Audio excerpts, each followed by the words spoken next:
ദുരന്തർ 2 മൂവിയുടെ റിവ്യൂ പറഞ്ഞതോടുകൂടി ഷസാമ് സുഡാപ്പിയായി, മുറിയണ്ടിയായി, ചെങ്ങായി ആകെ മൊത്തം ഏറിപ്പോയി. അപ്പം നമ്മൾ ഇന്നത്തെ വീഡിയോയിൽ നോക്കുന്നത് ദുരന്തർ 1 and 2 എടുത്ത് വെച്ച് നോക്കിയാൽ അതിനകത്തൊരു ഹിഡൻ പ്രൊപ്പഗണ്ട ഇല്ലേ. ഒരു വെൽ ക്രാഫ്റ്റഡ് മൂവി ആയതുകൊണ്ട് തന്നെ ഒരു കിടിലൻ, എന്താ പറയുക, കാണുന്ന പ്രേക്ഷകർക്ക് രാജ്യസ്നേഹം ഉള്ളിൽ കൊണ്ട് നടക്കുന്നവർക്ക് ആ ഒരു ഫിക്ഷനും പിന്നെ കുറച്ച് റിയാലിറ്റിയും എല്ലാം കൂടിയും ബ്ലണ്ട് ചെയ്തൊരു മാസ്റ്റർ സ്ട്രോക്ക് ആദിത്യധർ അടിച്ചതുകൊണ്ട് ചിലർക്കൊന്നും അതെന്താവില്ല, അതുകൊണ്ട് ഭയങ്കരമായിട്ട് ഫീൽ ആവില്ല. എനിക്ക് പേഴ്സണലി ഇതിനകത്തുള്ളൊരു പ്രൊപ്പഗണ്ട ഫീൽ ആയിട്ടുണ്ട്. പക്ഷെ അത് ഞാൻ എടുക്കാൻ താല്പര്യപ്പെടുന്നില്ല. എനിക്ക് ആ ഒരു മൂവി ആസ് ഇറ്റ് ഈസ് എന്താണോ ആ സിനിമ എന്നുള്ളൊരു ആസ്പെക്റ്റിൽ അത് കാണാനാണ് ഏറ്റവും കൂടുതൽ താല്പര്യം.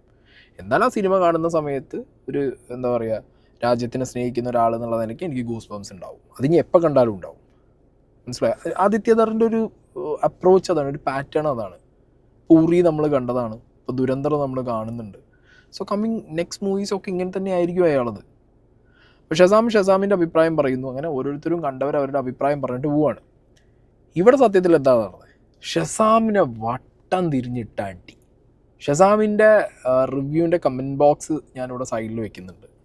വായിക്കേണ്ട ആവശ്യമൊന്നുമില്ല, നിങ്ങൾ തന്നെ വായിച്ചു നോക്കുമല്ലോ. ഇതൊരു സൈഡിൽ, പൊങ്ങുമൂടനെ പോലുള്ളവർ പോസ്റ്റ് ഇട്ട് വേറൊരു സൈഡിൽ ഷസാമിനെ വരട്ടി അടിച്ചുകൊണ്ടിരിക്കുന്നത്. വേണമെങ്കിൽ ഒരു ചെങ്ങാതിട്ടൊരു വീഡിയോ ഞാനിവിടെ പ്ലേ ചെയ്യാം.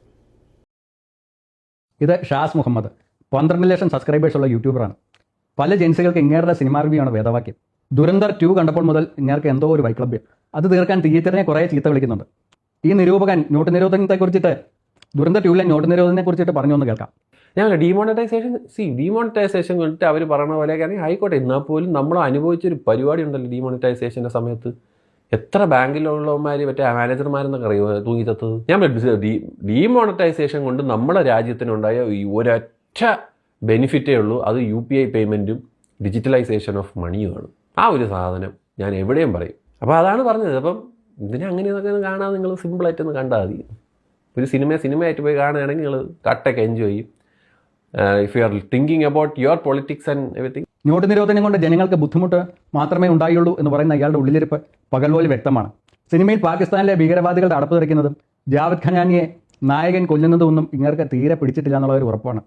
ആദിത്യ ധർ എന്നൊക്കെ വായിൽ വരാൻ ഭയങ്കര ബുദ്ധിമുട്ട്. കേരള സ്റ്റോറിയുടെ കാര്യമൊക്കെ ദുരന്തർ 2 ഇടയിൽ കയറി പറഞ്ഞ് അകത്തുള്ള എന്തോ ഒരു തികട്ടൽ പുറത്തേക്ക് വരുന്നുണ്ട്. പിന്നെ ഇവിടുന്ന് പോകുന്ന ഏജന്റുമാർക്ക് വിവരങ്ങൾ കൈമാറുക മാത്രമേ ചെയ്യുന്നുള്ളൂ. അല്ലാതെ ഇതിൽ പറയുന്നത് പോലെ ഒന്നുമില്ല കാര്യങ്ങളെന്ന് ഇങ്ങനെ അജിത് ഡോവൽ നേരിട്ട് വിളിച്ച് അറിയിച്ചിട്ടുണ്ട്. നമ്മുടെ ഒരു ഏജന്റ് പാകിസ്ഥാനിൽ ചെന്ന് നമ്മുടെ രാജ്യത്തെ തകർക്കുന്നവരെ തീർക്കുന്ന കണ്ടപ്പോഴുള്ള വിഷമം പറഞ്ഞു തീർക്കുകയാണ് പാവം. ഓരോ ഭീകരവാദി പാകിസ്ഥാനിൽ അജ്ഞാതരാൽ കൊല്ലപ്പെടുമ്പോഴും ഇയാൾ അനുഭവിക്കുന്ന മാനസിക വ്യഥ നമുക്ക് ഊഹിക്കാം. All Indians are my brothers and sisters എന്ന് സ്കൂളിൽ പറഞ്ഞു നോക്കുക ഇയാൾ ശക്തമായിട്ട് ഓർക്കുന്നുണ്ട്. ദുരന്തർ 1 റിയാലിറ്റിയാണ്, കാരണം അതിൽ അങ്ങനെ എഴുതി കാണിക്കുന്നുണ്ട്. ഭാരതം പണി വാങ്ങുന്നതാണല്ലോ, അത് പുള്ളി രോമാഞ്ചത്തോട് കൂടിയിട്ട് കണ്ടു. പക്ഷേ തിരിച്ച് പ്രതികാരം ചെയ്യുന്ന പുള്ളിക്ക് അങ്ങോട്ട് ഇഷ്ടപ്പെട്ടില്ല. ദുരന്തർ 2 പൂർണ്ണമായി ഭാവനയിലുണ്ടായ സിനിമയാണെന്നാണ് ഇദ്ദേഹത്തിൻ്റെ ആരാധകരോട് ഇദ്ദേഹത്തിൻ്റെ ആഹ്വാനം. എന്തോ തിരിച്ച് പണി കൊടുക്കുന്ന കണ്ടപ്പോൾ സഹിക്കാൻ പറ്റുന്നില്ല. അറിയാതെ എന്തോ ഒന്ന് പുറത്തിയാടി. പിന്നെ ഇയാളുടെയൊക്കെ പുറകെ നടക്കണമെന്ന് ദേശസ്നേഹമുള്ള ചെറുപ്പക്കാരെന്ന് ചിന്തിക്കുക. ഇയാളുടെ ജെൻസി ആരാധകരെന്ന് സൂക്ഷിക്കുന്ന നല്ലതാണ്. ആട്ടിൻതോലിൻ്റെ ഉള്ളിൽ എന്താണെന്ന് അറിയില്ലല്ലോ. ദേശസ്നേഹം ഓക്കെ, ദേശസ്നേഹം എന്ന് പറയുന്നതും ദേശസ്നേഹം കൊണ്ട് നടക്കുന്നതൊക്കെ ആസ് ആൻ ഇന്ത്യൻ സിറ്റിസൺ നമ്മൾ പ്രൗഡാവേണ്ട കാര്യമാണ്. പക്ഷേ ദേശസ്നേഹം ഈക്വൽ ടു സംഗീസം എന്ന് പറഞ്ഞ് നടക്കരുത്. മനസ്സിലായോ? അത് മാത്രം ഈ ചേട്ടനോട് എനിക്ക് പറയാനുള്ളൂ. പൊട്ട് തൊട്ട ചേട്ടൻ അതൊന്ന് മനസ്സിലാക്കുക. ഞാൻ ഷസാമിൻ്റെ Dhurandhar 1st and 2nd review 2 ഇന്നിരുന്ന് കണ്ടു. പടം ഇഷ്ടപ്പെട്ടു, ഡയറക്ഷൻ അടിപൊളിയാണ്, അതിൻ്റെ എല്ലാ ആസ്പെക്ട്സും ഒരുപോലെ പറയുന്നുണ്ട്. പടം ഇഷ്ടമായി തന്നെയാണ് പറയുന്നത്. ഇപ്പം ഞാൻ എൻ്റെ ദുരന്തർ റിവ്യൂവിനകത്ത് ഞാൻ ക്ലിയർ ആയിട്ട് പറഞ്ഞിട്ടുണ്ട്, there are some propaganda elements. പക്ഷേ ആസ് എ മൂവി ഞാനിത് കാണാൻ താല്പര്യപ്പെടുന്നത് ഒരു, എന്താ പറയുക, രാജ്യസ്നേഹി എന്നുള്ള നിലയ്ക്ക്. ഇപ്പോൾ ഇയാൾ പറഞ്ഞ പോലെ അവിടെ പോയി 10 ആൾക്കാരെ നമ്മളെ സ്പൈ കൊല്ലുന്നു, നമ്മളെ രാജ്യം പാകിസ്ഥാൻ ഒരു പണി കൊടുക്കുന്നു. അത് ആ സിനിമയിൽ കാണുന്ന ആ ഒരു സംഗതിയിലാണ് കണ്ടിട്ട് അതിൽ സമാധാനിച്ചിരിക്കുക. അതിൻ്റെ റിയാലിറ്റി, അതിൻ്റെ ബാക്ക്ഗ്രൗണ്ട് ചെക്ക്, അതിൻ്റെ ഫാക്ട് ചെക്ക്, ഇതൊക്കെ നമ്മൾ നോക്കി പോകുമ്പോണ്ടല്ലോ അതിനകത്തൊക്കെ കണക്ട് ചെയ്യാൻ പറ്റാത്ത. അപ്പോൾ സിനിമയിലൂടെ അവർക്ക് എന്ത് ചെയ്യാം, ഒരു സിനിമാറ്റിക് യൂണിവേഴ്സ്. ഇപ്പോൾ ഓബിയസ്ലി ഉറി ആൻഡ് ദുരന്തർ അതിനകത്തൊരു യൂണിവേഴ്സ് ക്രിയേറ്റ് ചെയ്തിട്ട് വെച്ചിട്ടുണ്ട് എന്നുള്ളതൊക്കെ ഞാൻ ഈ വീഡിയോ മുന്നോട്ട് പോകുമ്പോൾ നിങ്ങൾക്ക് കുറച്ച് സാധനങ്ങൾ വെച്ച് തരാം. അതൊരു സിനിമാറ്റിക് എലമെൻ്റ്, ഒരു അബ്സല്യൂട്ട് സിനിമ ഉണ്ടാക്കാൻ വേണ്ടിയിട്ട് അയാളെ ബ്രില്യൻസ് കാണിച്ചു വെച്ചതാണ് ആദിത്യധർ. അല്ലാതെ അതിനകത്ത് ഇപ്പോൾ ഞാൻ ഇരുന്ന് കണ്ടത് ഇഷ്ടം പോലെ പോഡ്കാസ്റ്റുകൾ, ഞാൻ ഇവിടെ കുറച്ച് സ്ക്രീൻഷോട്ട്, ഇഷ്ടം പോലെ പോഡ്കാസ്റ്റുകളുണ്ട്. ദാവൂദ് എലമെൻ്റ് തപ്പുന്ന, അല്ലെങ്കിൽ ഈ സ്പൈ എലമെൻ്റ്, ഇന്ത്യയുടെ റോയിനെ കുറിച്ച് പറയുന്ന ഇഷ്ടം പോലെ നമ്പർ ഓഫ് പോഡ്കാസ്റ്റുകൾ ഇറങ്ങിയിട്ടുണ്ട്. ദുരന്തർ കഴിഞ്ഞതിന് ശേഷം, 1 കഴിഞ്ഞതിന് ശേഷം, 2 കഴിഞ്ഞതിന് ശേഷം. അപ്പോൾ ഇതിൻ്റെ ഉള്ളിൽ നിന്നൊക്കെ നമ്മൾ മനസ്സിലാക്കേണ്ട കാര്യം, നാഷണൽ ഇൻ്റലിജൻസ്, എന്നെ സംബന്ധിച്ചിടത്തോളം ഞാനൊരു കാര്യം പറയാം, ഭയങ്കര ഓപ്പണായിട്ട് ഒരു സിനിമ ക്രിയേറ്റ് ചെയ്യാൻ വേണ്ടിയിട്ട് അത് ക്രിയേറ്റ് ചെയ്യിപ്പിക്കാനോ അല്ലെങ്കിൽ ക്രിയേറ്റ് ചെയ്തവരുടെ അടുത്തൊന്നും പോയിട്ട് അവരുടെ നാഷണൽ ഇൻ്റലിജൻസിൻ്റെ, അതും ഒരു സ്പൈ നെറ്റ്വർക്കിൻ്റെ കാര്യങ്ങളൊക്കെ പറഞ്ഞു കൊടുക്കൂ. ഇത് ക്ലിയറായിട്ട് ഒരു ജേർണലിസ്റ്റ്, ഈ വിഷയങ്ങളിൽ കുറേ വർഷങ്ങളായിട്ട് കാര്യങ്ങൾ നോക്കി വീക്ഷിക്കുന്ന ഏതെങ്കിലും ജേർണലിസ്റ്റുകൾ, അതേപോലെ മീഡിയയിൽ വന്ന കുറേ കാര്യങ്ങൾ, അതുപോലെ നമ്മളുടെ നാഷണൽ ഹെഡ്സ് ആയിട്ടിരുന്ന വ്യക്തികളായിട്ട് സംസാരിച്ചതിന്, ഇൻട്രാക്ട് ചെയ്തതിൻ്റെയൊക്കെ ബേസിസിൽ ഈ ചങ്ങായി കുറേ റിയൽ ലൈഫും കുറേ ഫിക്ഷനുമായിട്ടൊരു സാധനം എടുത്തു വെച്ചു. അതിൽ ഫിക്ഷൻ ഏതാന്നുള്ളത് ഫിക്ഷനായിട്ട് തന്നെ കാണാൻ പറ്റണം. റിയൽ ഇൻസിഡൻസിൽ നമ്മൾ എന്ത് ചെയ്യണം, കൈയടിക്കാനും റിയൽ പേഴ്സൺസിനായിട്ടുള്ള സിമിലാരിറ്റീസ് കണ്ടിട്ട് അതിൽ പുളകം കൊള്ളാനും നമ്മളെ കൊണ്ട് പറ്റണം. ഇത് മതി. അതിനപ്പുറത്തേക്ക് ഈ വീണ്ടും നോട്ട് നിരോധനം സംഭവിച്ചത് ഈ ദുരന്തർ സിനിമയിൽ പറഞ്ഞതുപോലെ എന്നൊക്കെ പറഞ്ഞ് അത് നാട്ടിൽ മൊത്തത്തിൽ പാടി പാണന്മാർ പണ്ട് നടക്കുന്ന പോലെ ഇപ്പോൾ കുറേ സംഘപരിവാറിരുന്ന് പാണം പാട്ടും പാടി നടക്കേണ്ട കാര്യമുണ്ടോ? അതാണോ ഇപ്പോൾ ഇന്ത്യയിലെ വിഷയം? അതൊന്നുമല്ലല്ലോ ഇപ്പോൾ ഇന്ത്യയിൽ നടന്നുകൊണ്ടിരിക്കുന്ന സീനുകൾ. എന്താണെങ്കിലും ഷസാമിൻ്റെ കാര്യത്തിലേക്ക് നമുക്ക് തിരിച്ചു വരാം.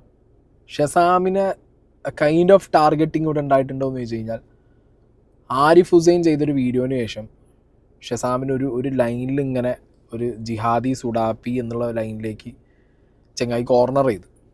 ഓക്കെ, അത് മറ്റേ പാകിസ്ഥാൻ കൊണ്ടുപോയിട്ട് അഫ്ഗാനിസ്ഥാനിൽ ബോംബിട്ട വിഷയത്തിൽ അതെന്താ നീ ഗാസയെക്കുറിച്ച് പറയും, നീ എന്താ ഇതിനെക്കുറിച്ച് പറയാത്ത എന്നുള്ള രീതിയിലൊരു ഐറ്റം ഈ ചങ്ങായി അടിച്ചിട്ടുണ്ടായിരുന്നു. ആരിഫ് ഹുസൈൻ്റെ വീഡിയോ കണ്ടവർക്ക് അറിയാം, ഇല്ലെങ്കിൽ ഞാനിവിടെ പ്ലേ ചെയ്യാം. എല്ലാവർക്കും നമസ്കാരം. ഒരു വാർത്ത നമ്മളുടെ മുന്നിലൂടെ ഇങ്ങനെ കടന്നുപോയിക്കൊണ്ടിരിക്കുകയാണ്. പക്ഷേ ഒരിടത്തു നിന്നും വലിയ കരച്ചിലുകളോ നിലവിളികളോ, അതല്ലെങ്കിൽ വലിയ മനുഷ്യനാണ് എന്നുള്ള പ്രഖ്യാപനങ്ങളോ, അതുമല്ല എന്നുണ്ടെങ്കിൽ കൊല്ലപ്പെട്ടവരുടെ ജാതകം തിരഞ്ഞുകൊണ്ട്, അല്ലെങ്കിൽ അവരെ കൊന്ന ആളുകളുടെ ആ ഒരു അതിൻ്റെ പിന്നാമ്പുറം പറഞ്ഞുകൊണ്ട് അതിൽ വലിയ അപലപനം നടത്തുന്നതൊന്നും നമ്മൾ കാണുന്നില്ല. കാരണം എന്താണെന്ന് പറഞ്ഞു കഴിഞ്ഞാൽ, അതിൻ്റെ പിന്നിൽ അമേരിക്കയില്ല, അതിൻ്റെ പിന്നിൽ ഇസ്രായേലില്ല, ജൂതനില്ല, അല്ലെങ്കിൽ സംഘി പോലുമില്ല എന്നതാണ് അതിൻ്റെ കാരണം. അപ്പോൾ ഇവിടുത്തെ പ്രശ്നം എന്താണെന്ന് പറഞ്ഞു കഴിഞ്ഞാൽ, അഫ്ഗാനിസ്ഥാനിൽ കഴിഞ്ഞ ദിവസം നടന്ന ഒരു ആക്രമണമാണ്. ആ ആക്രമണം നടത്തിയത് പാകിസ്ഥാനാണ്. ചില ആൾ ഇപ്പോൾ കോൾ മീ ഷസാം എന്ന് പറഞ്ഞിട്ട് നമ്മളുടെ ഒരു ടെക് റിവ്യൂ ഒക്കെ നടത്തുന്ന ആളുണ്ട്. പുള്ളിയുടെ ഒരു വീഡിയോ കഴിഞ്ഞ ദിവസം കണ്ടു. ഇറാനിൽ ഈ പറയുന്ന കുട്ടികൾക്ക് നേരെ അക്രമം ഉണ്ടായി, ഇറാനിൽ ബോംബിട്ടു, സ്കൂളുകളിൽ ബോംബിട്ടു എന്നൊക്കെ പറഞ്ഞിട്ടുള്ള വാർത്ത കണ്ടിട്ട് പൊട്ടിത്തെറിച്ചിട്ടാണ് ആൾ പറയുന്നത്. എന്ത് തണ്ടികളാണെന്നൊക്കെ പറഞ്ഞ് വലിയ രോഷം കൊള്ളുന്ന ആ ഷസാമിൻ്റെ ശബ്ദം ഈ നൈജീരിയയിലെ കുട്ടികൾക്ക് വേണ്ടിയിട്ടോ, അതല്ലെങ്കിൽ ഉക്രൈനിൽ കൊല്ലപ്പെട്ട കുട്ടികൾക്ക് വേണ്ടിയിട്ടോ, അതുമല്ല ഇപ്പോൾ ഇവിടെ ഹോസ്പിറ്റൽ ആക്രമിക്കപ്പെട്ടപ്പോൾ അതിനകത്ത് കൊല്ലപ്പെട്ട ആളുകൾക്ക് വേണ്ടിയിട്ടോ ഉയർന്നതോ പോട്ടെ, ഒരു ചെറിയ ഞെരുക്കമെങ്കിലും നമ്മൾ കേൾക്കുന്നുണ്ടോ? ഇല്ല. അവിടെയും എത്ര വലിയ ടെക് യൂട്യൂബർ ആയാലും ശരി, എത്ര വലിയ പുരോഗമനം പറയുന്ന ആളായാലും ശരി, ഈ ജിഹാദിത്തരം ഈ ഒരു വിക്ടിം കാർഡിനകത്ത് പെട്ടുപോകുന്ന അവസ്ഥ, ഈ മതം കൊടുക്കുന്ന ഈ ജൂതവിരുദ്ധതയിലൊക്കെ പെട്ടുപോകുന്ന അവസ്ഥ, അത് ഏത് വലിയ കൊലകൊമ്പൻ യൂട്യൂബർ ആയാലും ഇതുപോലുള്ള ആളുകളുടെ ഉള്ളിൽ ഉറങ്ങിക്കിടക്കുന്നു, ഒരു നീലക്കുറുക്കനായിട്ട് അവിടെ കിടക്കുന്നു എന്നുള്ളതാണ് നമ്മളിവിടെ കാണുന്നത്.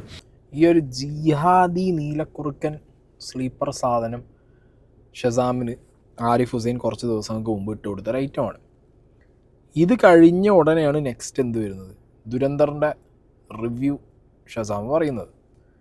ഞാൻ എഗെയിൻ പറയുന്നു, എനിക്കറിയുന്ന ഷാസ് ഒരു മതവിശ്വാസി, അങ്ങനെ കൊടൂര വിശ്വാസിയോ അല്ലെങ്കിൽ അങ്ങനത്തെ ഒരു മനുഷ്യനല്ല. മനസ്സിലായ? അയാൾക്ക് ജീവിച്ചു പോകണം, അതിനാവശ്യമുള്ള കാര്യങ്ങൾ അയാൾ ചെയ്യും. ഓക്കെ, അതിനപ്പുറം അയാൾക്ക് അന്ധമായ കൊടൂരമായ വിശ്വാസങ്ങളോ കാര്യങ്ങളോ കൊണ്ടു നടക്കുന്നൊരു വ്യക്തിയല്ല. അപ്പം അങ്ങനെയുള്ളൊരു സാഹചര്യത്തിൽ അയാൾ സിനിമ കണ്ടിട്ട് മതമോ രാഷ്ട്രീയമോ കാര്യങ്ങളൊന്നുമല്ല, അയാൾ ആ സിനിമയുടെ ഒരു ആസ്പെക്റ്റ് പറഞ്ഞപ്പോഴാണ് ഈ ഫിക്ഷനെ കുറിച്ച് പറഞ്ഞതും. അതിൽ ഈ ആദിത്യധർ ചെയ്തു വെച്ച ഒരു പ്രൊപ്പഗണ്ട എലമെൻറ്റ്, അത് ആളുകളെ എങ്ങനെ ഇൻഫ്ലുവൻസ് ചെയ്യുമെന്ന് തോന്നിയപ്പോൾ അതിനെക്കുറിച്ചൊന്ന് പറഞ്ഞു. അതിനെക്കുറിച്ച് നല്ലത് പറഞ്ഞ ഒരാളെക്കുറിച്ച് വീണ്ടും നിങ്ങൾ എടുത്തിട്ട് ഈ അടി അടിക്കുക എന്നൊക്കെ പറഞ്ഞു കഴിഞ്ഞാൽ ഇത് ഷസാമിൻ്റെ പേരാണോ പ്രശ്നം? അയാളുടെ റിലീജിയനാണോ നിങ്ങൾക്ക് പ്രശ്നം? അപ്പം ഞാനാണെങ്കിൽ ഞാൻ എൻ്റെ വീഡിയോയിൽ പറഞ്ഞിട്ടുണ്ടല്ലോ, ഞാൻ എൻ്റെ വീഡിയോയിൽ വളരെ ക്ലിയർ ആയിട്ട് പറഞ്ഞു, ദർ ആർ സം എലമെൻറ്റ്സ്, പക്ഷെ അത് ഇഗ്നോർ ചെയ്ത് വിടേണ്ട കാര്യങ്ങളേ ഉള്ളൂ, അല്ലാതെ എടുത്ത് വെച്ച് കൊണ്ടുപോയി അത് വിശ്വസിച്ച് നടക്കേണ്ട കാര്യമില്ല എന്ന് പറഞ്ഞൊരു വ്യക്തിയാണ്. എന്നെ ക്രിട്ടിസൈസ് ചെയ്യണ്ടേ? ഷസാമിനെ ക്രിട്ടിസൈസ് ചെയ്താൽ മതിയോ? അവിടെയൊക്കെയാണ് എനിക്ക് ഇവരുടെ ഈ സെലക്റ്റീവായിട്ടുള്ള കുറേ പരിപാടികളിൽ ഈ സംഘി ടീംസിൻ്റെ സംഘി ബെൽറ്റിൻ്റെ പരിപാടികളോട് എപ്പോഴും ഒരു ഭയങ്കര ദേഷ്യം തോന്നാറ്. നമ്മൾ ഇന്ത്യൻ സ്പൈ പാകിസ്ഥാനിൽ, അപ്പോൾ പാകിസ്ഥാനിൽ പോയി അവിടെ എന്തൊക്കെയാണ് ചെയ്യുന്നത്. അപ്പം ആ ഒരു കോൺസെപ്റ്റ് തന്നെ ഭയങ്കര രസമായിരുന്നു. അതാണ് ദുരന്തർ 1 ഭയാനകമായിട്ട് എനിക്ക് ഇഷ്ടപ്പെടാനുള്ളൊരു മേജർ കാരണം. അതേപോലെ തന്നെ കീഴിലെ ഒരു ആൻറ്റഗണിസ്റ്റായിട്ട് അക്ഷയ് ഖന്നയും. അబ్బോ, അങ്ങേരെ ആ പടം എലിവേറ്റ് ചെയ്തതുപോലെ, എസ്പെഷ്യലി ആ ക്ലൈമാക്സിൽ ആ കാർ സീക്വൻസും ആ പാട്ടും. എനിക്ക് ഈ സിനിമ ഭയാനകമായിട്ട് എന്നെ ഭയങ്കരമായിട്ട് ഇഷ്ടപ്പെട്ടതിൻ്റെ 2-3 ഫാക്ടേഴ്സ്: ഡയറക്ഷൻ, പെർഫോമൻസ്, ആ ഒരു കോൺസെപ്റ്റ്, അതേപോലെ ഈ മറ്റേ ഓവർ ദ ടോപ്പ് ആക്ഷൻ പരിപാടിയൊന്നും ഇല്ലാതെ എല്ലാം ഹാൻഡ് ടു ഹാൻഡ് കോമ്പാക്റ്റ് ആയിട്ട് കുറച്ചും കൂടെയൊക്കെ റിയലിസ്റ്റിക് ആയിട്ട് അവർ അപ്രോച്ച് ചെയ്തൊരു പരിപാടി. ഇതിലെവിടെയെങ്കിലും ഷസാം ഒരു നെഗറ്റീവ് സാധനം പറഞ്ഞതായിട്ട് നിങ്ങൾക്ക് ഫീൽ ചെയ്യുന്നുണ്ടോ? അതായത് ഈ പ്രൊപ്പഗണ്ട എലമെൻറ്റ് വെച്ചിട്ടുള്ള ഒരു നെഗറ്റീവ് സംസാരിച്ചതായിട്ട്? മുന്നോട്ട് പോകുമ്പോഴും ഇങ്ങനെ തന്നെയാണ് ഷസാം സംസാരിക്കുന്നത്. ഷസാം ഇങ്ങനെ സംസാരിക്കാനൊരു കാര്യമുണ്ട്. അതായത് ഈ സിനിമ 1ഉം 2ഉം കണ്ടവർക്കറിയാം, ആദിത്യദറിൻ്റെ ഒരു അപ്രോച്ച് തന്നെ എന്താ,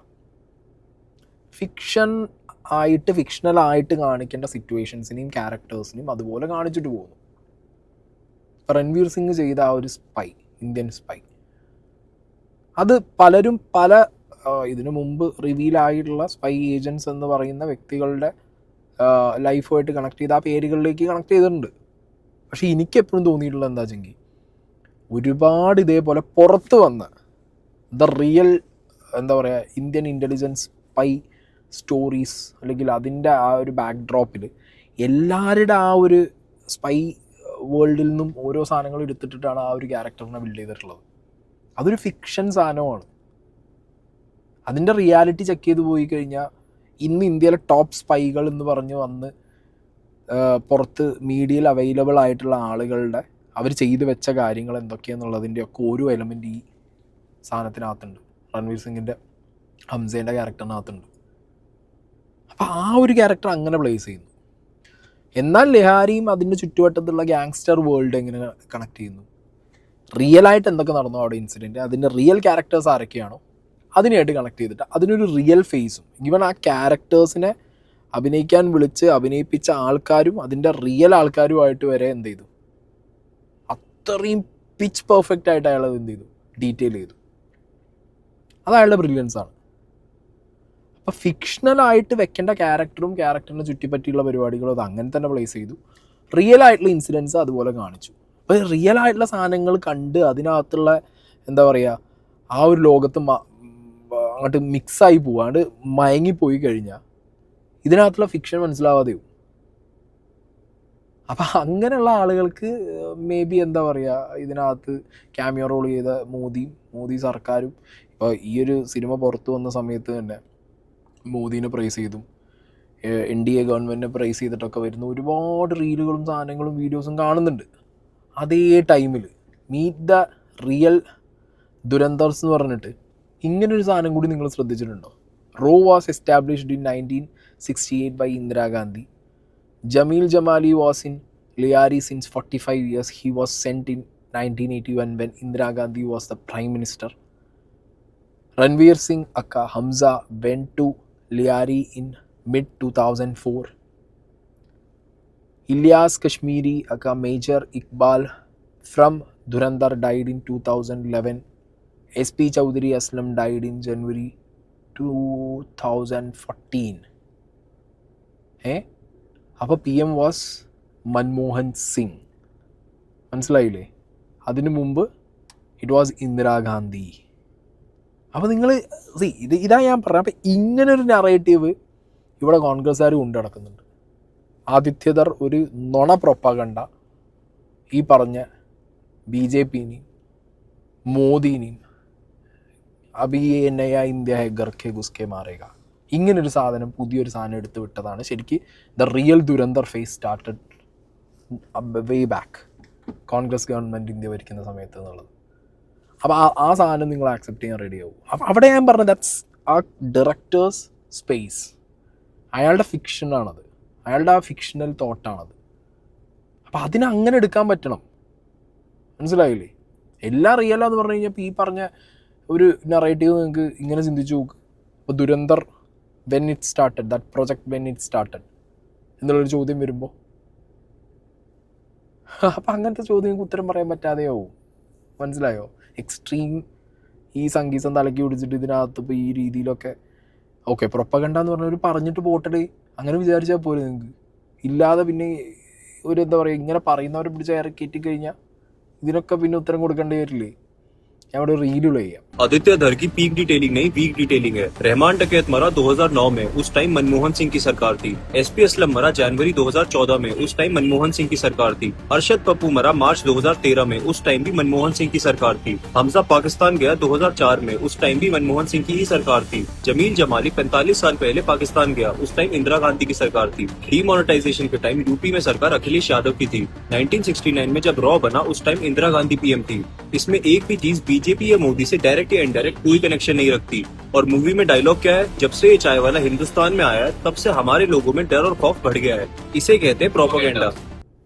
ഇങ്ങനൊരു സംഗതി കോൺഗ്രസ് ബെൽറ്റിൽ കിടന്ന് കളിക്കുന്നുണ്ട്, മനസ്സിലായോ?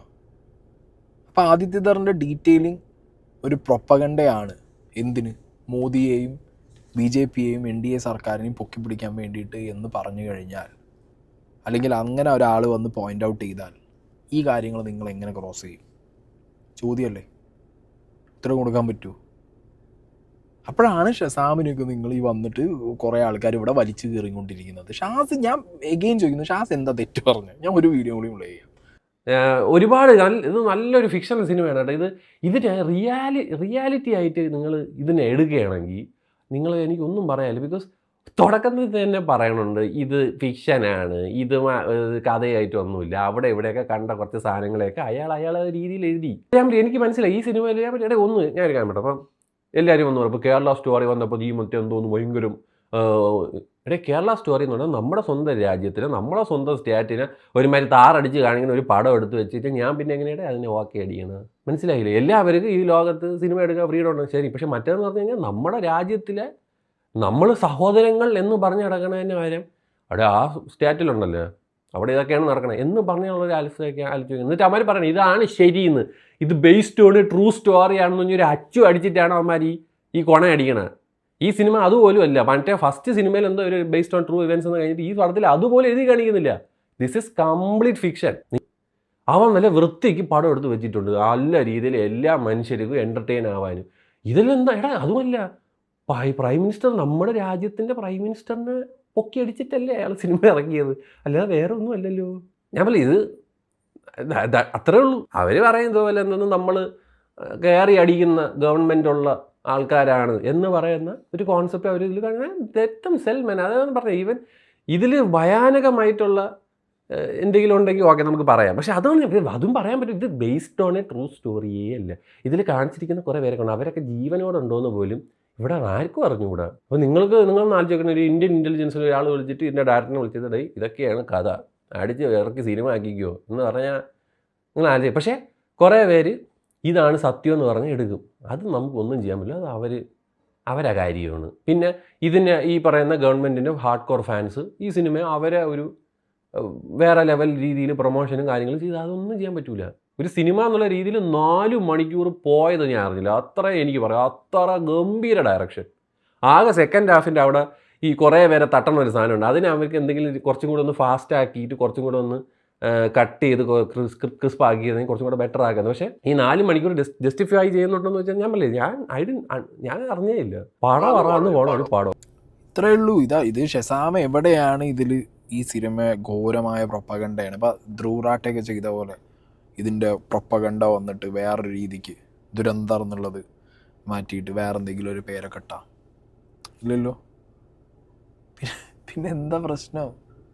ദുരന്തർ മാറ്റി നരേന്ദ്രനാക്കിയിട്ടില്ല ഷസാം, അത് ധ്രുവറാട്ടയാണ് ചെയ്തത്.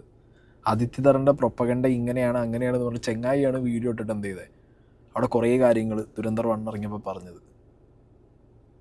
അപ്പം അങ്ങനത്തെ ഒരു കൈൻഡ് ഓഫ് സാധനമൊന്നും അല്ല ഷാസ് ഇവിടെ പറഞ്ഞു വെച്ചെന്നുള്ളത് ദയവേത് നിങ്ങൾ മനസ്സിലാക്കുക. ഷസാമിനെ പിടിച്ചിട്ട് നിങ്ങൾ ഈ വേണ്ടാത്തരം വിളിച്ച് പറയുമ്പോൾ സുഡാപ്പി മുറിയണ്ടി ഇതൊക്കെ കേൾക്കുമ്പോഴല്ലോ സത്യം പറഞ്ഞു കഴിഞ്ഞാൽ ഇവിടെ നടക്കുന്ന സംഘപരിവാറിൻ്റെ സംഘികളുടെ എക്സ്ട്രീമിസ്റ്റ് ചിന്താഗതികളുള്ള ഇങ്ങനത്തെ പ്രൊഫൈലുകളുടെയൊക്കെ എന്താ അവരുടെ ഒരു കൈൻഡ് ഓഫ് പ്രൊപ്പഗണ്ട എന്താണെന്ന് നിങ്ങൾ തിരിച്ചറിയണം. മനസ്സിലായില്ലേ? ഈ ഞാൻ നേരത്തെ പറഞ്ഞില്ലേ നിങ്ങളോട് ഇവിടെ ഒരുപാട് പോഡ്കാസ്റ്റുകൾ വന്നിട്ടുണ്ട്. ആ പോഡ്കാസ്റ്റിൽ തന്നെ ഇപ്പം എനിക്ക് ഭയങ്കരമായിട്ട് ഈ ഒരു പടത്തിൻ്റെ കാര്യങ്ങളെക്കുറിച്ച് സംസാരിക്കുന്നതിൻ്റെ ഒരു അടിപൊളി സാധനമായിട്ട് തോന്നിയത് നമ്മളെ വീർ വൈ സിപ്സ് രൺവീറും മിത്ര എന്ന് പറഞ്ഞിട്ടുള്ളൊരു എക്സ് ജേർണലിസ്റ്റ് ഉണ്ട്. ഇങ്ങേര് ഈ പറഞ്ഞ ജിയോ പൊളിറ്റിക്സ് ഇതേപോലെ ലിയാരി, പാകിസ്ഥാൻ, കറാച്ചി, അവിടെ എന്ത് സംഭവിച്ചു, ദാവൂദ്, ആ സെറ്റപ്പ് മൊത്തം എങ്ങനെയാണെന്നുള്ളതൊക്കെ ഇന്ത്യൻ റോ ഇൻ്റലിജൻസ് ഇതിനൊക്കെ കുറിച്ചുള്ള കാര്യങ്ങൾ ഡീറ്റെയിൽ ആയിട്ട് വർഷങ്ങളായിട്ട് ഫോളോ അപ്പ് ചെയ്ത് അതിൻ്റെ സോഴ്സസ് എടുത്ത് അങ്ങനെ ചെയ്യുന്നൊരു ജേർണലിസ്റ്റാണ്, എക്സ് ജേർണലിസ്റ്റ്. അപ്പോൾ ഈ വ്യക്തി കുറച്ചധികം കാര്യങ്ങൾ ഈ സിനിമ റിലേറ്റഡ് ആയിട്ട് ഈ ഒരു പോഡിൽ പറയുന്നുണ്ട്. അതൊന്ന് നമുക്ക് കേട്ടോക്കാം. और कॉन्टैक्ट्स आपको कितने ट्रस्ट करते हैं जिनको बिल्ड करने में बरसों सालों डिकेड्स लग जाते हैं. तो कमिंग बैक टू धुरंधर में जो कैरेक्टर्स हैं वो they are all drawn from real life characters. वैसा ही हुआ था. ऑफ कोर्स फिल्म की कहानियाँ एक फिल्म में दिखाने के लिए टाइमलाइन को कंप्रेस करना पड़ता है. बहुत सारे कैरेक्टर्स कॉम्पोजिट कैरेक्टर्स हो जाते हैं. जैसे मान लीजिए आप एक पर्टिकुलर कैरेक्टर को देख रहे हैं, लेकिन हो सकता है उस कैरेक्टर में 2 से ज़्यादा 3 से ज़्यादा कम से कम 1 से ज़्यादा कैरेक्टर्स का निचोड़ उसके अंदर डाला गया है. Even for example, Ranveer Singh absolutely must be the story of many spies that have worked together. बिल्कुल सही कहा आपने, क्योंकि ये सारे जो खास करके रणवीर सिंह, मेजर इकबाल, तो ऐसे जो कैरेक्टर्स हैं दे आर कंपोजिट कैरेक्टर्स. बहुत सारे लोगों ने वो सब घटनाओं को अंजाम दिया, वो कहानी रचा उन्होंने मिलके. लेकिन चूँकि फिल्म में आपको एक प्रोटैगनिस्ट के ज़रिए, एक हीरो के ज़रिए जिसके साथ ऑडियंस रिलेट कर सके पहला सीन से, उसके ज़रिए कहानी बोलना पड़ता है. तो जाहिर है उसको बहुत कंप्रेस करना पड़ता है, उसको बहुत लार्जर दैन लाइफ बनाना पड़ता है. ये कैरेक्टर्स रियल लाइफ में इतने लार्जर दैन लाइफ नहीं होते हैं. उनका पहला काम होता है कि हम लार्जर दैन लाइफ ना हो, ताकि हम लोगों की अटेंशन में ना आए. अगर खुफिया तरीके से आप काम करेंगे तो आप 56 इंच छाती जो है उसको चौड़ा करके नहीं चल सकते हैं. आप एकदम घुल मिल जाएंगे लोगों के साथ. बट आई अंडरस्टैंड सिनेमा की अपनी एक ग्लैमर होता है, अपनी कुछ कंपल्शंस होती हैं. सो मुझे जो सबसे बड़ी बात लगता है धुरंधर के लिए, वो धुरंधर का जो यूनिवर्स हमने देखा लियारी में, वहाँ की जो इंटरनल गैंग वॉर और वो कैसे पॉलिटिक्स के साथ मिला हुआ है, कैसे इंटेलिजेंस के साथ मिला हुआ है. तो हमने गैंगस्टर्स खाली नहीं देखे, हमने एक इकोसिस्टम देखा पाकिस्तान में, जहाँ क्राइम, पॉलिटिक्स, इंटेलिजेंस, ये सारे चीज़ एक साथ मिलके कैसे काम करते हैं, how they feed each other.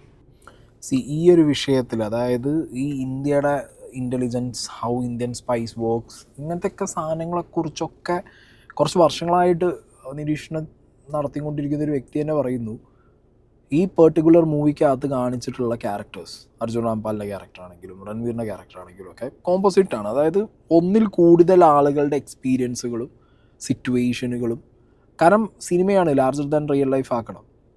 മനസ്സിലായോ? ഒരു സ്പൈ എന്ന് പറയുമ്പോൾ എപ്പോഴും അണ്ടർ കവറുള്ള ഒരാൾക്കാരാണ് അവർ എപ്പോഴെങ്കിലും എന്തെങ്കിലും രീതിയിൽ അവരുടെ ഒരു എക്സ്പീരിയൻസോ അല്ലെങ്കിൽ അവരുടെ ഒരു സംഗതികൾ, ഇപ്പോൾ പല സ്പൈകളുടെ എന്താ പറയുക റിയൽ ഇൻസിഡൻസ് നമ്മൾ പലതും ഇപ്പോൾ ഈ ദുരന്തർ ഇറങ്ങിയതിന് ശേഷം സെർച്ച് ചെയ്ത് കണ്ടിട്ടുണ്ടാവും, അല്ലെങ്കിൽ വേറുള്ളവർ പറയുന്നതൊക്കെ നമുക്ക് കേട്ടിട്ടുണ്ടാവും.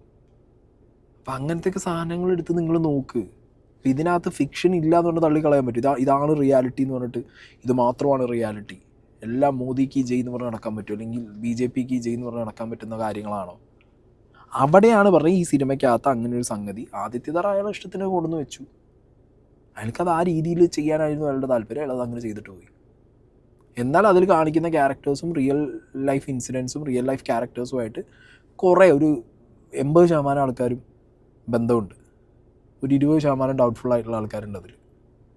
ഓക്കെ, അതിൽ തന്നെ ഇൻസിഡൻസിലൊരു എന്താ പറയുക 90% ഇൻസിഡൻറ്റ്, ഇപ്പോൾ ലിയാരി, പാകിസ്ഥാൻ, കറാച്ചി, അതിൻ്റെ പൊളിറ്റിക്സ്, അതിൻ്റെ ഇൻ്റലിജൻസ്, അതിൻ്റെ ബാക്കി ബന്ധങ്ങൾ, ഇതൊക്കെ കാണിക്കുന്നത് റിയാലിറ്റിയാണ്.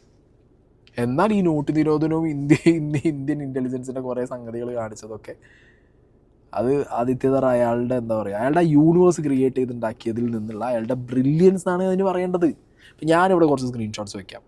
ഇത് ഉറി എന്ന് പറഞ്ഞിട്ടുള്ള മൂവിയാണ്. ഓക്കെ, ആദിത്യധറിൻ്റെ തന്നെ ഉറി 2019 ഇറങ്ങിയ സമയത്ത് അതിനകത്ത് മാധവൻ ചെയ്ത ക്യാരക്ടർ ചെയ്ത ആ ഒരു എന്താ പറയുക, എല്ലാവരും കൂടി PM എല്ലാവരും കൂടി ഇരുന്ന ഒരു കോൺഫറൻസിനകത്ത് ഇസ്രായേൽ എങ്ങനെയാണ് അവിടുത്തെ ഇൻ്റലിജൻസിനെ ഉപയോഗിച്ചിട്ട് അവർ വേറൊരു രാജ്യത്ത് കയറി അടിച്ചത്, അതുപോലൊരു സാധനം ഇന്ത്യക്ക് വേണമെന്ന് പറയുന്ന ഒരു സീൻ ഇതിനകത്തുണ്ട്. മനസ്സിലായോ? അപ്പോൾ ദുരന്തറിൻ്റെ തുടക്കം എവിടുന്നാന്നുള്ളതൊക്കെ നമ്മൾ ലൈക്ക് എന്താ പറയുക, ഇതിനകത്തൊക്കെ കണക്റ്റഡ് ആയിട്ട് ഇയാളൊരു യൂണിവേഴ്സ്. ഇപ്പോൾ മറ്റേ ചങ്ങായി നമ്മളെ ദുരന്തറിനകത്തുള്ള ജമീൽ ജമാലി, ഇയാളുടെ ഒരു ഷെയ്ഡ് ഉറിക്കകത്ത് നമുക്ക് കാണാൻ പറ്റും. അതായത് നമ്മുടെ ഇടയിൽ തന്നെ ഒരു സ്പൈ ഉണ്ട് എന്നുള്ളത് പറയുന്ന അങ്ങനത്തെ ഒരു സീൻ ഉറിക്കകത്ത്. അതുപോലെ തന്നെ ഉറിക്കകത്ത് നിങ്ങളിത് മറന്നിട്ടുണ്ടാവില്ല, ജസ്കീറത്ത് സിംഗ് റംഗി, അതായത് ജസ്കീറത്ത് എന്ന് പറഞ്ഞിട്ടുള്ള ഭർത്താവ് മരിച്ച ആ ഹെലികോപ്റ്റർ ഓടിച്ച ആ ലേഡിയുടെ ക്യാരക്ടർ, ഹസ്ബൻഡിൻ്റെ മിസ്സിങ്ങിനെ കുറിച്ച് പറയുന്നത്. അതിൽ പേര് ജസ്കീറത്ത് സിംഗ് റാങ്കി തന്നെയാണ് പറയുന്നത്. ഇതിലും ജസ്കീറത്താണ് രൺവീറിൻ്റെ ക്യാരക്ടർ. സോ സംബേർ ഈ ചങ്ങാതി അയാളുടെ യൂണിവേഴ്സ് ക്രിയേറ്റ് ചെയ്യുകയാണ്. അതിൽ റിയലും ഉണ്ട്, ഫിക്ഷനും ഉണ്ട്.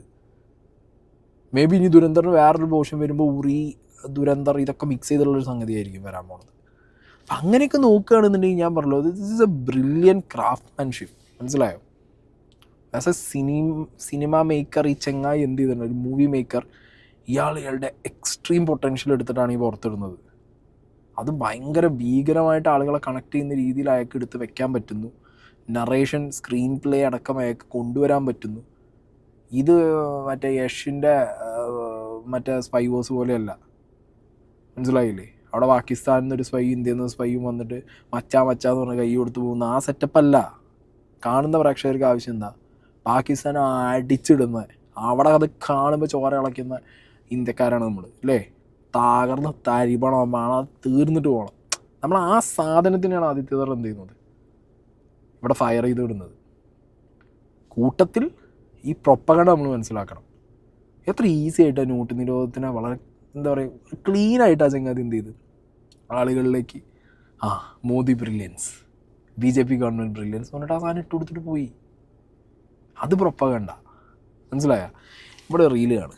धुरंधर को तुम हमेशा प्रोपेगेंडा बोलते रहोगे क्योंकि तुम्हें इन 5 अमेरिकन बिजनेसमैन के बारे में पता ही नहीं है। John D Rockefeller, Andrew Carnegie, Brendan James Abbott, Cornelius Vanderbilt and JP Morgan. इन 5 एंटरप्रेन्योर्स की नेटवर्थ 18th सेंचुरी में $20 मिलियन से भी ज्यादा थी। तुम लोग सोच रहे होगे कि इसका धुरंधर से क्या लेना देना। तो तुम्हें बता दूं, मैंने और आदित्यधर ने तुम्हें सेम तरीके से चुना लगाया। इन 5 सक्सेसफुल एंटरप्रेन्योर्स में से 4 नाम सही है, बट एक ऑस्ट्रेलियन पॉकेट मारा है और फिलहाल जेल में सजा काट रहा है। बट क्योंकि इसमें कुछ नाम ऐसे हैं जो सच में बड़े एंटरप्रेन्योर्स थे, जिनका नाम तुमने कहीं ना कहीं सुना है, जैसे JP मॉर्गन, जॉन रॉकफेलर, तुमने मेरी पूरी बात पर यकीन कर लिया। तुमने डाउट भी नहीं किया मेरी बात पर कि मैं कहीं झूठ तो नहीं बोल रहा हूँ। तुम्हारा ध्यान भी नहीं गया, मैंने क्लियरली फोटो में मेंशन किया था कि ये फेक है। बस यही सेम गेम धुरंधर ने खेला है। 26/11 अटैक असली था, टेररिस्ट पाकिस्तान से आए थे, ये सच है। अतीक अहमद कैसे मारा ये पूरे देश ने देखा, बट इसीलिए डिमोनेटाइजेशन हुआ क्योंकि पाकिस्तान से फेक करेंसी इंडिया आ रही थी। ये चीज BJP वालों को भी मूवी देखकर पता लगा है। वो पॉलिटिकल लीडर्स जो एक पुल बनाने से ज्यादा खर्चा पुल हमने बनाया है ये दुनिया को बताने पे करते हैं, पिछले 10 साल में इसका कभी बखान नहीं किया। 2021 में BJP की न्यूज़पेपर एड में दिखाया लक्ष्मी देवी को PM आवास योजना से घर मिला, जो देखकर सबसे ज्यादा तो लक्ष्मी देवी चौंक गई कि वो अभी तक अपने स्लम में रहने का 500 रुपए भाड़ा क्यों दे रही हैं। क्रॉस चेक किया तो पता लगा ना उन्हें कोई घर मिला है और ना ही कोई इन्फॉर्मेशन उनके पास कि ये फोटो उनकी पेपर में किसने छापी, कहां से छपी, किसको मिली। सड़क से उठाकर हिसार बना दूंगा मैं। खैर, अब फिक्शन पे यकीन करके अगर तुम विश्वगुरु खुद को मान चुके हो तो ये वीडियो आगे मत देखना, तुम्हारा दिल टूट जाएगा। RBI के अकॉर्डिंग 99.3% की करेंसी घूम कर बैंकिंग सिस्टम में वापस आ गई। अब या तो कभी पाकिस्तान में इंडिया की फेक करेंसी थी ही नहीं, या फिर विजय कन्याल साहब ने पुरानी प्रेस चेंज करके नए वाले नोटों की प्रिंटिंग पाकिस्तान पहुंचा दी। और मैं यहाँ बात विजय कन्याल साहब की कर रहा हूँ। मूवी के एक सीन में दिखाया है 2014 से पहले की सरकारें पाकिस्तान की अलायंस थी। मतलब इस मूवी के अकॉर्डिंग इंडिया में जब न्यूक्लियर टेस्ट हो रहे थे तो वो पाकिस्तान करवा रहा था, जो खुद आज तक न्यूक्लियर पावर खुद भी नहीं बन पाया। ये बिहार से कम आबादी वाला देश, जिस देश के लोगों के पास काम धोने के लिए पानी नहीं है, ये मेरे देश की सरकार फंड कर रहे थे। इसरो बनाया, IIT IIM बनाए, एम्स, IT रिवोल्यूशन, भागड़ा नंगल, ये सब पाकिस्तान की परमिशन से बनाए। खुद सर्च कर लेना, जब पाकिस्तान पाकिस्तान 2 टुकड़ों में बटा तब किसकी सरकार थी? धुरंधर 1 का तो सबसे बड़ा प्रोपेगेंडा ही मुझे ये लगा था कि इनके पास नाइट क्लब कहां से आ गए बे। पाकिस्तान पुलिस की गाड़ियां देखो, हीरो 3 लाख की बाइक चला रहा है। मुझे लगा पाकिस्तान को पैसे वाला दिखाने के लिए मेकर्स ने कहीं इनसे भी फंडिंग तो नहीं ले रखी। ये IMF से लोन लेकर खिचड़ी खाने वाले 2014 से पहले भारत की सरकार चला रहे थे। 2014 की पहले की सारी गवर्नमेंट पाकिस्तान की अलायंस थी, इसका ना कोई प्रूफ ना एविडेंस। बट मूवी में ऐसा क्यों दिखाया? आप कोर्ट में चैलेंज नहीं कर सकते। क्यों? क्योंकि मूवी की शुरुआत में आपको बता दिया ये वर्क ऑफ फिक्शन है, inspired by some real life events है